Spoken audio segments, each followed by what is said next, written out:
Welcome all. In this video, I will discuss some concepts of rectilinear motion.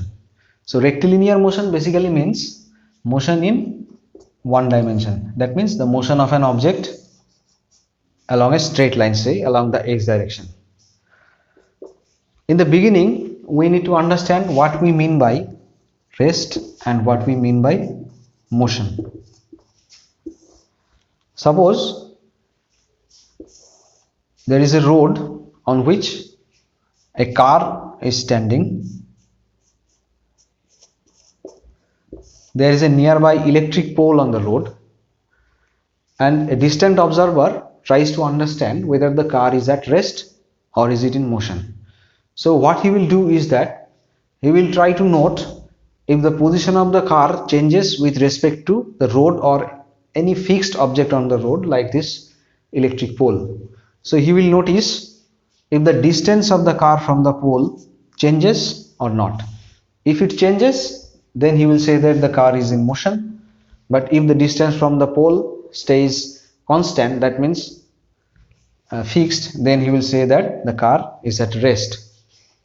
So motion basically is understanding the change of position of an object with respect to a certain fixed object in the nearby surrounding. That nearby surrounding object is basically what we consider in physics as a reference frame. We normally consider three perpendicular axes in 3 dimension as the reference frame. Now this reference frame can be of two types. The first type is called inertial reference frame. The second type is called non-inertial reference frame. Now what is inertial reference frame? Any reference frame which is either at rest or moving with uniform velocity.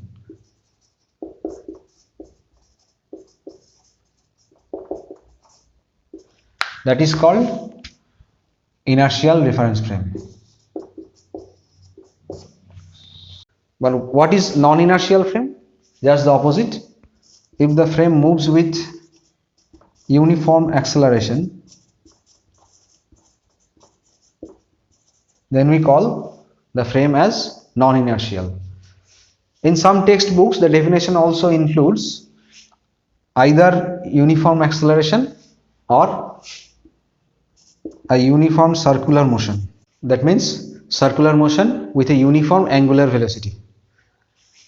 So these kind of frames are called non-inertial frames. Now let us understand what is meant by a point mass. A point mass basically means an object with 0 dimension. But since this is practically not possible, we normally refer to a point mass as any object whose dimensions are negligible compared to the distance it has traversed in a certain practical problem of motion.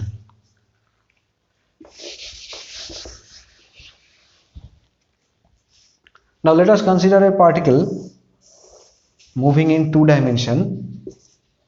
Say at time instant t1, the particle is at the position A, and at time instant t2, the particle has moved to the position B.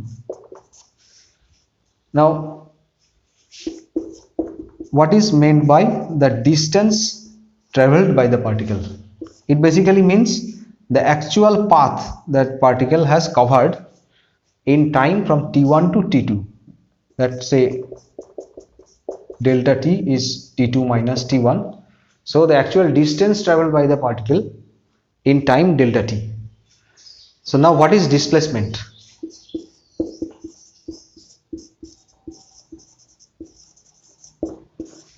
If we draw a straight line from the initial position of the particle A to the final position of the particle B, then this straight line, which is the shortest distance from the point A to point B, this one is called as the displacement S. See, displacement has a direction. That direction is from point A to point B, and it also has a magnitude. This magnitude is normally represented by the length of the arrow, as you are conversant with vectors. So displacement is basically a vector quantity which has both magnitude and direction, but distance is the actual path traversed by the particle, and it is a scalar quantity. It does not have any direction. To understand the vectorial nature of displacement, let us consider an example of a person moving inside a moving train. Suppose the train is crossing a station, and at time t1 a certain coach in which the person is located is at the first end of the platform, and at time t2 the particular coach has moved to the other end of the platform. Now within the coach, to an observer sitting inside the coach, that person has moved, say, from point A to the point B. So to an observer inside the coach, that means if we consider the reference frame inside the coach, then to him the displacement of the particle is only from the point A to B. Now again, drawing the same points A and B here, we see that in time t1 to t2 and to an observer outside the train, suppose a person standing on the platform of the station, to him in time t1 to t2 the total displacement of the person is from this point to the final point here.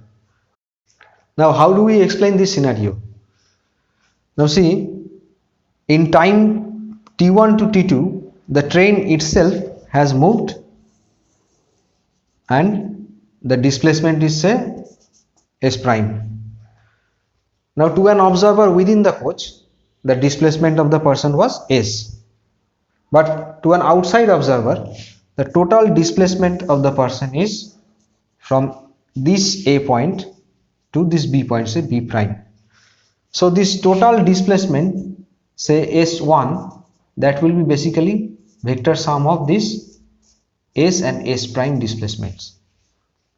So you see, this displacement is a vector quantity, and to find such total displacement in many such practical scenarios, we will have to add the two vector quantities. Now let us consider another example of a marble rolling over a tabletop, and we are observing the motion of the marble from the top. So initially the marble is here at the point A, and the marble rolls to the point B from time t1 to t2. Now let us consider a reference frame, a two-dimensional frame x and y, say, placed at any corner of the room, and simultaneously, say, the table is pushed from the point P to the point Q. So say S1 is the displacement of the table and S2 is the displacement of the marble, both occurring simultaneously, and the two time instants are t1 and t2. So in the final position, the marble has moved from this point, say A prime, to this point, say B prime. So this is vector S2. So what is the net displacement of the marble? This is given by this dotted arrow, say S. So S is basically vector sum of this S1 and S2. You know the parallelogram law. So according to that, this is the vector S2, this is the vector S1. So the net displacement of the marble, as it is very clear from the diagram, the net displacement is S, which is basically the vector addition of the two vectors S1 and S2. So I hope from the second example the vectorial nature of displacement is clear to you. So now speed. Again consider the two-dimensional motion of a particle from the point A at time instant say t1 to the point B at time instant t2. If s is the actual distance traveled by the particle from A to B, then the average speed is defined as the total distance divided by the total time interval. Now let us describe the motion of the particle in an s versus t plot and say the change of distance with time t is denoted by this curve. Say t1 was the first time instant and the particle was at point A, which is denoted by say s1, and at t2 the particle is at point B, which is denoted by say s2.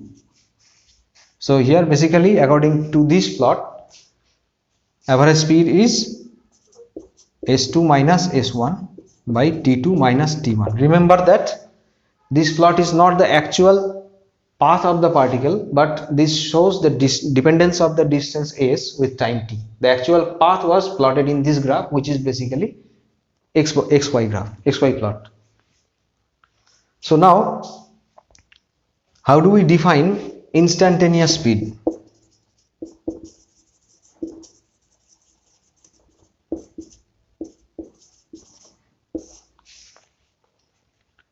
Suppose at a time instant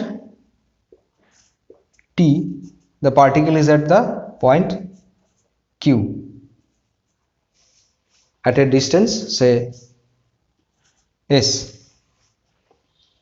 At a certain later time instant delta t, we are assuming delta t as a small time interval.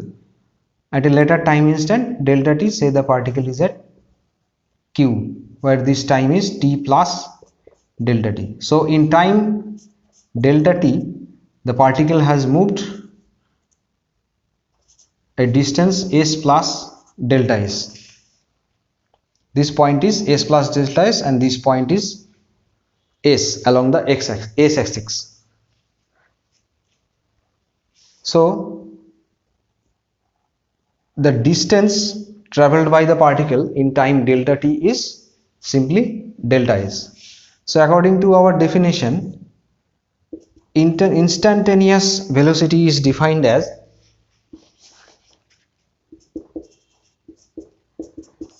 limit delta t tends to 0 delta s by delta t.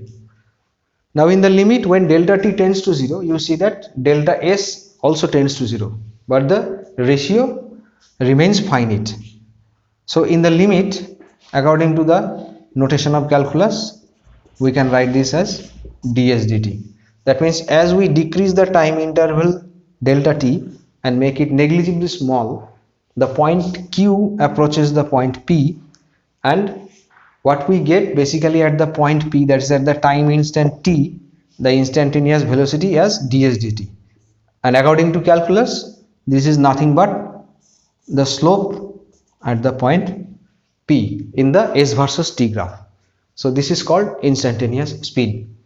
Now in both cases the units are meter per second in SI system, and in CGS system the unit is centimeter per second, and the dimension will be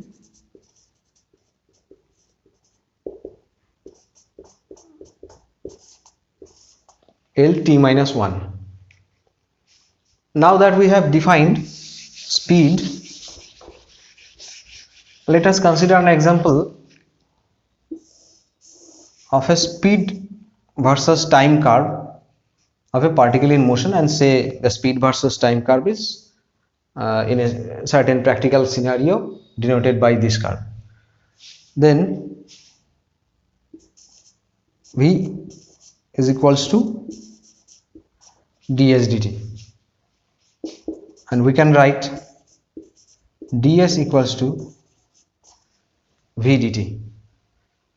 So in a small time interval dt, suppose here we are considering a very small time interval, say dt. in that time interval, the distance ds traveled by the particle will be, according to this graph, this v multiplied by dt. V is this length and dt is this breadth. So v dt means the area of this narrow region. Now again, if we consider an earlier time instant, say t1, and a later time instant t2, and if s be the distance traveled by the particle in time t1 to t2, that means from this point to this point, then we simply have s equals to integral t1 to t2 v dt. You see, v here is a function of t, so unless we know the exact explicit mathematical form of v, we cannot integrate this equation. But this equation basically shows the total area under the v versus t graph in the limit t1 to t2. So graphically, this distance s is nothing but the area under the curve in the v versus t plot. Now as a special case, say the velocity is constant. That means in place of this graph, we will have a graph like this. This is the t-axis, this is the v-axis. We have a constant velocity. The time t1 is here, the time t2 is here. In that case, this distance can be directly evaluated. Since v is constant, we will only integrate dt from the limit t1 to t2. So we will get t2 minus t1, and this is basically the area of this rectangle. So we see that the distance can also be calculated graphically from the speed versus time curve, and that is basically the area under the v versus t curve. Now velocity.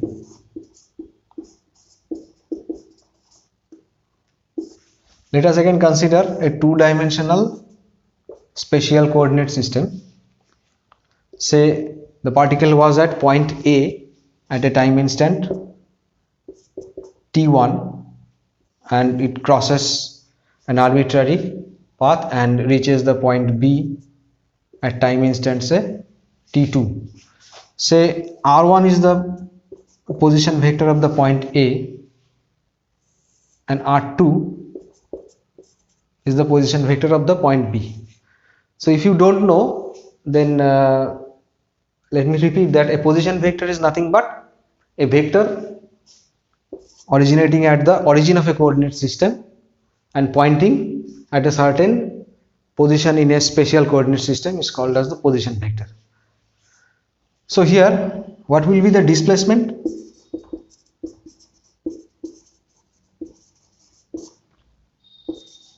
Delta S, or rather delta R, will be R1. So the average velocity will be the displacement divided by total time interval. You can note that in this equation only the initial and the final position are considered. The actual path of the particle does not matter in this equation. So now again, how do we define instantaneous velocity? If this time interval t2 minus t1 is small, say if we denote that by delta t, and if this displacement delta r obviously is small because the time interval is small, then in the limit again delta t tends to 0, delta r by delta t, this is called the instantaneous velocity, and in calculus form we can write it as dr dt.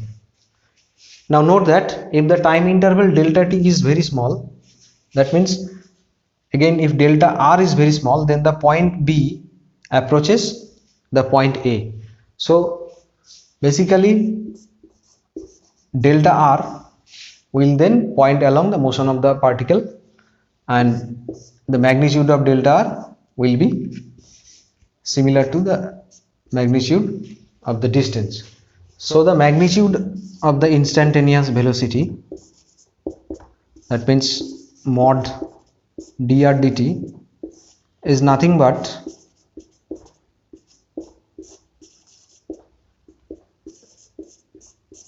ds dt, which is equal to the speed. By speed we normally mean instantaneous speed, and also by simply writing velocity we normally mean instantaneous velocity. So the magnitude of the instantaneous velocity is equal to the magnitude of the instantaneous speed. So you see here again, speed is a scalar quantity and velocity is a vector quantity.